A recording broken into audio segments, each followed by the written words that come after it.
하나, 어린이는 지금 당장 놀아야 한다. 둘, 어린이는 지금 당장 건강해야 한다. 셋, 어린이는 지금 당장 행복해야 한다.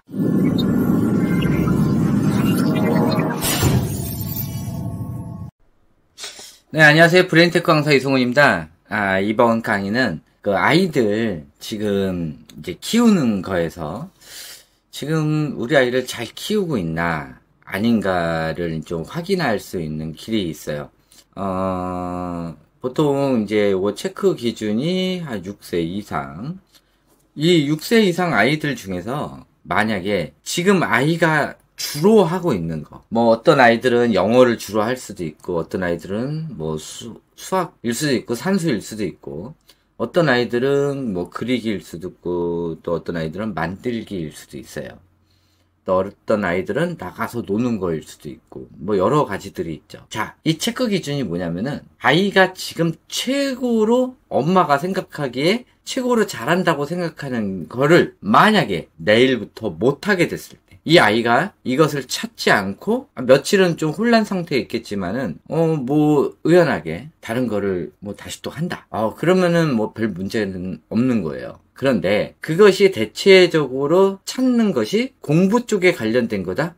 이러면은 약간 또 문제가 있어요. 근데 대체적으로 공부 쪽에 찾는 아이들, 책 육아를 했다든지 하루에 뭐 책을 뭐 30권, 40권 읽는다니까 좀 정신 나간 이런 엄마들, 또는 이제 하루 종일 영어만 시켰던 아이들, 이런 애들이 만약에 이게 빠지는 순간 얘네들은 중독으로 인해서 금단 현상이 일어나요. 대체적으로 금단 현상이 대체적으로 좌뇌 쪽에 많이 돼 있어요. 뭐 미디어 증후군이라든지 다 좌뇌 자극이거든요. 거기에 책도 좌뇌 자극이에요. 거기에 영어도 좌뇌 쪽이에요. 이게 거의 다 보면 좌뇌 쪽이 많이 문제가 되는 거예요. 근데 우뇌 쪽 같은 경우는 얘가 매일 했던 게 그리기였어. 근데 그리기를 못하게 되는 순간 이런 아이들 같은 경우는 그냥 다른 거 하거든. 다시 뭐 만들기를 한다든지 뭐 또 다른 걸 한단 말이야. 별 문제는 안 돼. 왜냐면은 우뇌 쪽 같은 경우는 아이들이 다양하게 여러 개를 하는 아이들이거든. 근데 내가 제일 위험하다고 하는 내용들이 뭐냐면은 대체적으로 아까 얘기했던 좌뇌 쪽에 관련된 것들, 이런 것들은 중독될 가능성이 많고요. 우뇌 쪽에 관련된 것 중에서도 그냥 뭘 하는 게 없이 밖에서만 돌아다니고, 밖에서도 뭐 이렇게 특별하게 하는 거 없이 그냥 놀이터 다니고 그냥 놀러만 다니는 거야. 한량처럼. 뭐 특별한 목적이 있어가지고 체험 활동을 한다든지, 또는 뭐 산이나 들, 강, 바다 이런 데를 돌아다닌다든지. 이거는 엄마가 움직이지 않으면 못 가니까 뭐 그런 데를 가면 상관이 없는데, 그것도 아니야. 그냥 말 그대로 한량처럼 돌아다닌다든지, 집에 와서도 뭔가 특별하게 하는 게 없이 역할놀이나 좀 하다가 그냥 끄적끄적 만지기, 그리기 그런 거 좀 하다가 자는 거야. 특별하게 없고. 근데 이런 애들을 나가서 못 놀게 하잖아.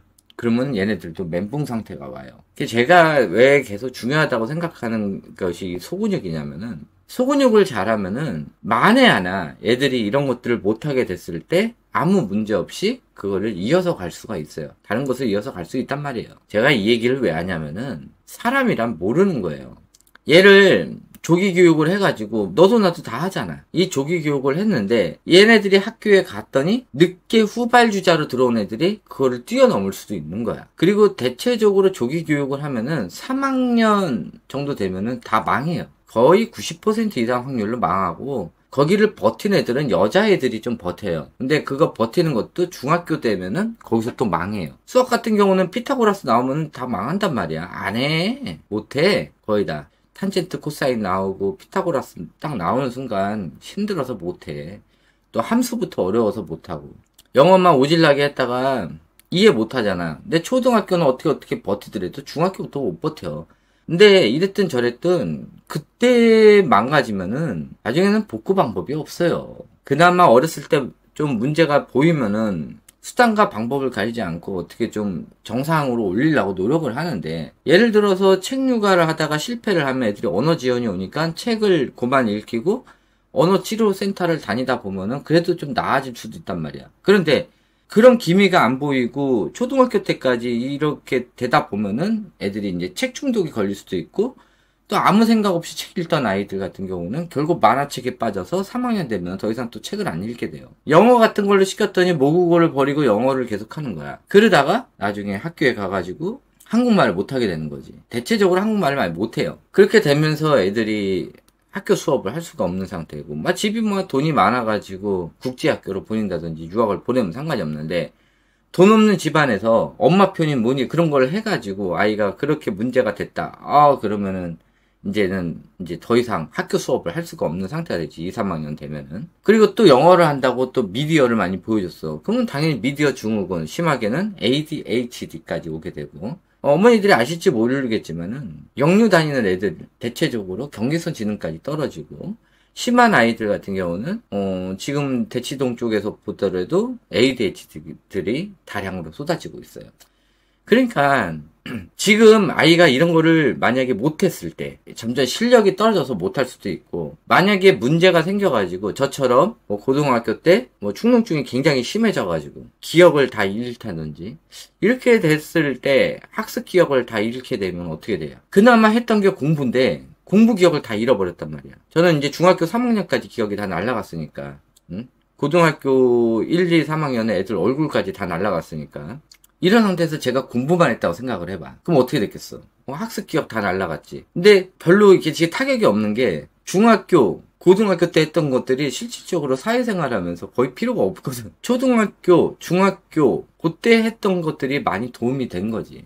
그래서 초등과정 열심히 하려고 하는 거예요. 그나마 많이 도움됐던 거는 우대가 많이 살아서 하루에 8시간씩 제가 좋아서 했던 이 수학 공부 때문에 사고력이 많이 펼쳐져가지고 그걸로 지금까지 버티고 살아오고 있는 거예요. 그러니까 사고력 길이 유아 시기에 펼쳐진 상태에서 이런 여러 가지 운의 창의 활동으로 사고력 길이 펼쳐진 상태에서 나중에 수학 공부를 하고 나중에 책을 읽어야 사고력 플러스 알파가 된단 말이에요. 사고의 유연성을 가질 수 있고 사고력을 쓰는 방법을 알아요. 그런데 사고력 길이 거의 제로인 애들을 사고력 학원을 보내고 미친듯이 책을 읽히다 보면은 뇌에 과부하가 걸려가지고 오히려 오류 반응이 나오는데, 이것이 책 중독, 유사자폐, 그 외에 여러 가지 뇌질환이 걸리게 돼 있는 거예요. 입력이 들어가고 계속 엄청나게 들어가는데 출력이 안 되고 있잖아. 과부하 상태가 돼요. 과부하가 걸리는 거지. 이런 애들이 망가지는 거야. 아니면은 는 것만큼 뒤가 빠져버려. 유아 시기 때 그렇게 하면은. 얘는 100개밖에 저장을 못 하는데 매일매일 10개씩 집어넣는단 말이야. 그럼 어떻게? 그것도 아이가 하지 말아야 될 그 쓸데없는 선행 정보를 계속 집어넣다 보면은 정작 중요한 얘 때 해야 되는 그런 정보들이 밀어내기로 빠져버린단 말이야. 특히 영유아 시기 때 하는 무작정 외우는 이런 단어들, 이런 것들은 대체적으로 밀어내기가 돼가지고 다 날아간단 말이에요. 다시 해야 돼. 그러면 영유에서 뭐라 그래?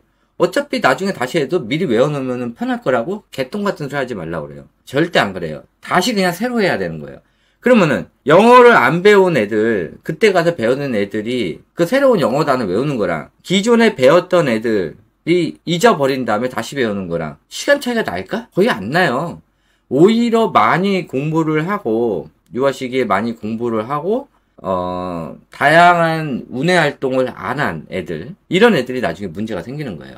점점 기억력이 떨어지고 암기력이 떨어져요. 이거는 주변에 영유 다녔던 엄마들한테 물어보면 아실 거예요. 애들이 3학년 되니까 갑자기 못 외운다고 이렇게 얘기를 하는 애들도 있고, 또 전체적으로 공부가 많이 떨어지고 영어 이거 할 시간에 차라리 그냥 얘 좋아하는 걸 시킬 거 하고 후회하시는 분들이 많아요. 후회하면 늦었지 뭐. 얘는 더 이상 공부를 할 수가 있는 상태도 아니고 학교에서 정상적인 생활을 할 수 있는 상태도 아니고, 영유로 인해서 이기주의, 개인주의, 자기애서 인격장애, 심하게는 다른 아이들을 가스라이팅하고 남을 욕하고 반사회적 인격장애까지 갖게 되는 거예요. 이런 것들이 현재 일어나고 있어요. 그러니까는 지금 아이가 잘한다고 하는 이런 아이들도 영어만 잘하지 다른 걸 못해. 그러면 영어 잘하는 바보예요. 그냥 뭐 했어 먹어.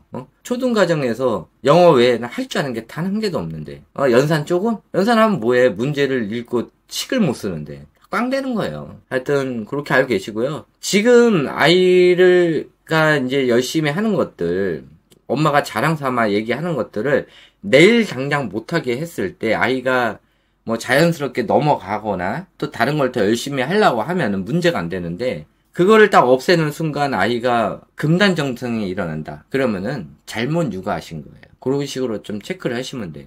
그래서 제가 예전에 그 필리핀 있었을 때 책 다 없애라고 했던 이유가, 책 육아했던 애들이 책이 없어지는 순간 어떻게 해요? 멘붕 상태가 와요. 책을 계속 찾게 되고, 책이 없으면 하루 생활을 못하게 될 정도로 달달달 떨리면서 금단 증상이 일어나거든. 그러면 벌써 영유아 시기 때 중독이 돼버린 거예요. 근데 조기교 유튜버들은 그렇게 돼야 정상화라고 얘기를 하는 거지. 걔네들은 이 아이들이 망가지든지 말든지 상관없어. 그렇게 하게끔 하면은 돈이 들어오기 때문에, 자기가 권장하는 물건들이 팔리면서 인센티브를 얻기 때문에 그냥 하라는 거야. 상관이 없어. 여러분의 아이들이 망가지든지 박살 나든지 뇌질환이 걸리든지 사회 부적응자가 되든지 인간 말종이 되든지 걔네들은 책임 안 져요. 쓰레기들이란 말이야. 이렇게 알고 계시고, 이것을 끝마치도록 하고 또 새로운 강의 있으면 계속 릴레이를 올려드리도록 하겠습니다. 네, 감사합니다.